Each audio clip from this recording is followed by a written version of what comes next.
ఎన్నికలు అంటే ఏ రకంగా పులివెందుల్లో గత 30 సంవత్సరాలుగా ప్రజాస్వామ్యాన్ని కూనీ చేసిన దానికి ప్రత్యక్ష నిదర్శనం.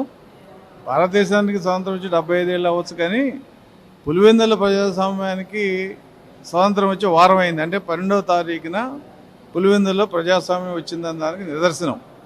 ఇది ఎందుకు చెప్తున్నామంటే 6,000 ఓట్లు టీడీపీకి వస్తే వాళ్ళకి 680 వచ్చినాయి. పోనీ ఒక 100-150 ఓట్లతో టీడీపీ కనుక గెలిచుంటే మీరు అరాచకాలు చేశారు, లేకపోతే ఇంకో చేశారని చెప్పచ్చు.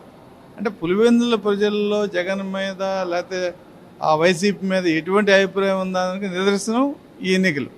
ఎందుకంటే మేము ఇంటింటికి తిరిగినప్పుడు కానీ లేదంటే క్యాంపెయిన్ చేస్తున్నప్పుడు కానీ ప్రజలందరూ చెప్పింది ఏంటంటే మాకు ఓటు హక్కు ఉందా, మేము ఓటు వేయచ్చా, మేము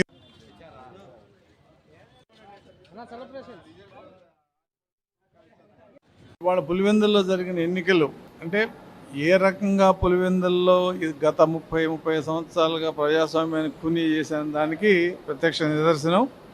భారతదేశానికి స్వాతంత్రం వచ్చి 75 ఏళ్ళు అవ్వచ్చు, కానీ పులివెందుల ప్రజాస్వామ్యానికి స్వాతంత్రం వచ్చి వారం అయింది. అంటే 12వ తారీఖున పులివెందుల్లో ప్రజాస్వామ్యం వచ్చిందని దానికి నిదర్శనం. ఇది ఎందుకు చెప్తున్నామంటే 6,000 ఓట్లు టీడీపీకి వస్తే వాళ్ళకి 680 వచ్చినాయి. పోనీ ఒక 100-150 ఓట్లతో టీడీపీ కనుక గెలిచుంటే మీరు అరాచకాలు చేశారు, లేకపోతే ఇంకో చేశారని చెప్పచ్చు.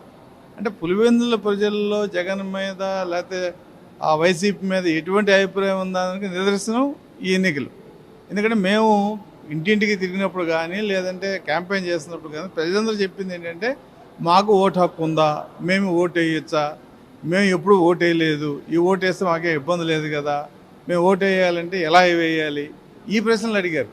అంటే ఏంటి, అటు రాజారెడ్డి సమయం కానించి రాజశేఖర రెడ్డి కానించి ఈ పులివెందుల్ని ఒక కోటలాగా తయారు చేసి ఒక ఎస్టేట్లాగా తయారు చేసి అక్కడ ప్రజలందరికీ ఓటు హక్కు ఉందనే విషయం కూడా తెలియపరచకుండా వీళ్ళ ఓట్లు వీళ్ళే రిగ్గింగ్ చేసుకుని ఇంతకాలం అక్కడ ప్రజాస్వామ్యం నడిచిందని చెప్పడం జరిగింది.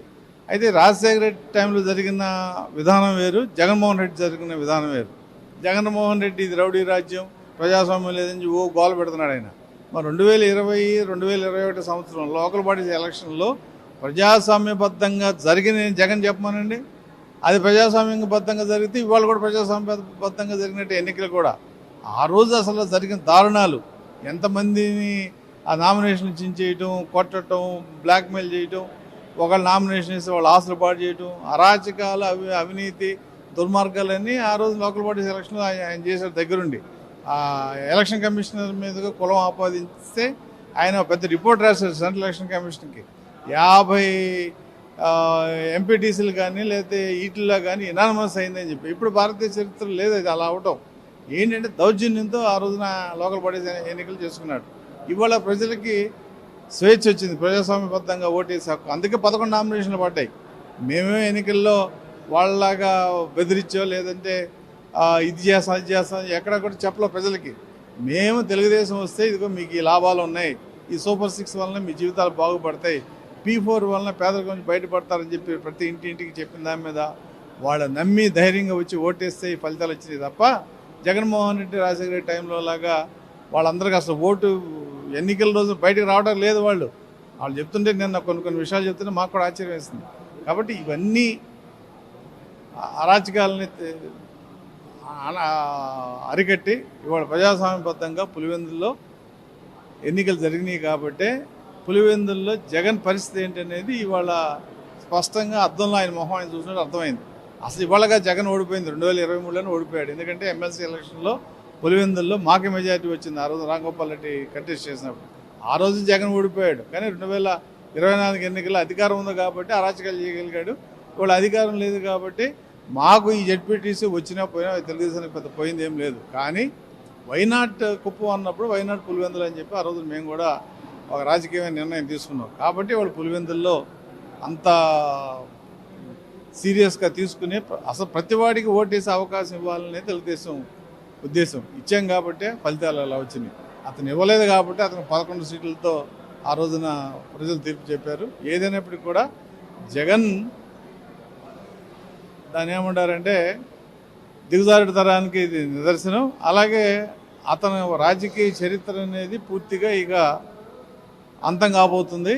దానికి ఇది తొలిమెట్టుగా భావించాల్సిన పరిస్థితి జగన్ ఉంది. ఇప్పుడు కూడా అతను రియలైజ్ కాకుండా ఇంకా ఏదో అవాకు జవాకు పెరుగుతుంది. అతనికే నష్టం తప్ప తెలుగుదేశానికి వచ్చిన నష్టం లేదు.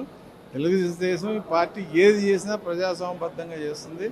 ప్రజలకి ఏది కావాలో అది ఇచ్చి వాళ్ళని మెప్పించి మేము ఎన్నికలకు గెలవాలనుకున్నాం తప్ప వాళ్ళ ఓటు హక్కు తీసేసే వాళ్ళని బెదిరించే రౌడీజంతో ఓటు హక్కు ఎలక్షన్కి గెలవాలనే ఉద్దేశం ఏ రోజున తెలుగుదేశం పార్టీకి లేదు. ఇప్పటికైనా జగన్ గుణపాఠం తెచ్చుకోవాలి. అతని చుట్టూ ఉచ్చు బిగుస్తుంది, ఆ భయం ఉంది, ఆ ఉక్రోషం ఉంది.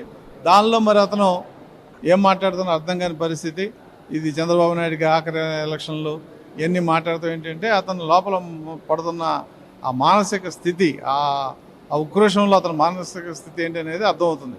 అంటే ఇప్పటికైనా సరే వైసీపీలో ఉన్న నాయకులు కానీ వైసీపీ నాయకత్వం కానీ గమనించాల్సిన ఏంటంటే ఏదైనా అరాచకాలు ఇవన్నీ కూడా ఒకసారి పనికి వస్తాయి.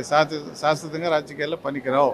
నువ్వు శాశ్వతంగా రాజకీయాల్లో ఉండదలుచుకుంటే ప్రజాస్వామ్యాన్ని నువ్వు కాపాడితే అది నిన్ను కాపాడుతుంది. ఈరోజు పులివెందుల్లో ప్రజాస్వామ్యం గెలిచింది. మొట్టమొదటిసారిగా పులివెందుల్లో ఉన్నటువంటి ప్రజలకి ఓటు వేసే హక్కు వచ్చింది. నిజంగా పులివెందుల ప్రజలకి ఒక రోజు ముందే స్వాతంత్రం వచ్చిందని చెప్పి ఈ సందర్భంగా తెలియజేస్తున్నాను. మీరు చూస్తే బ్యాలెట్ పేపర్లు, బ్యాలెట్ బాక్సులో ఒక స్లిప్ దొరికింది. 30 సంవత్సరాల తర్వాత మాకు ఓటు వేసుకునే హక్కు వచ్చింది, మీ అందరికీ దండాలని చెప్పి ఒక ఆయన రాసి పెట్టాడు స్లిప్. అంటే దాన్ని బట్టి మీరు పరిస్థితి ఎలాగుందో అర్థం చేసుకోవాలి. కనుక ఈరోజు పులివెందులకి ప్రజాస్వామ్యం వచ్చింది, అంటే స్వాతంత్రం వచ్చింది, ప్రజాస్వామ్యం గెలిచిందని చెప్పి తెలియజేస్తున్నాను. మా నాయకులందరికీ కూడా నేను మనస్ఫూర్తిగా అభినందనలు తెలియజేస్తాను. జగన్మోహన్ రెడ్డి గారు ఎవరిపైన విమర్శలు చేస్తే అది రాజకీయ పరిణితి లేనటువంటి నాయకుడిలా మాట్లాడుతారు. జగన్మోహన్ రెడ్డి గారు ముందు విమర్శ చేసే ముందు ఓటమిని అంగీకరించండి. ఈరోజు మీరు పాలనించిన, మీరు అధికారంలో ఉన్నప్పుడు గత 30 సంవత్సరాలుగా ఏ రోజైనా సరే నామినేషన్స్ పడ్డాయా? సింగిల్ నామినేషన్, అన్నీ ఏకగ్రీవాలే. ఈరోజు 11 నామినేషన్స్ పడ్డాయి. పోటీ చేసుకునే స్వేచ్ఛ వచ్చింది. అక్కడ గత 30 సంవత్సరాలుగా భయభ్రాంతులు పులివెందులో ప్రజలను గురి చేసి పెట్టారు. ఈరోజు వాళ్ళు స్వేచ్ఛగా వచ్చారు, బయటికి ప్రజాస్వామ్యాన్ని కాపాడారని చెప్పి తెలియజేస్తున్నారు. ముమ్మాటికేనండి, ముమ్మాటికి ఆయనకి స్వామి అదే వివేకానంద గారికి ఆయనకు మంచి పేరు ఉంది. అక్కడ మనందరూ యాక్సెప్ట్ చేయాల్సింది. ఆడపిల్ల తిరుగుతుంది అలాగా. ఆయన హత్య చేయడం వెనకాల కుట్ర ఉందని, దానిలో వెనకాల జగన్మోహన్ రెడ్డి గారి పాత్ర ఉందని క్లియర్గా తెలుసు. కనుకనే ఈరోజు తెలుగుదేశానికి, కూటమికి పట్టం కట్టారని చెప్పి తెలియజేస్తారు.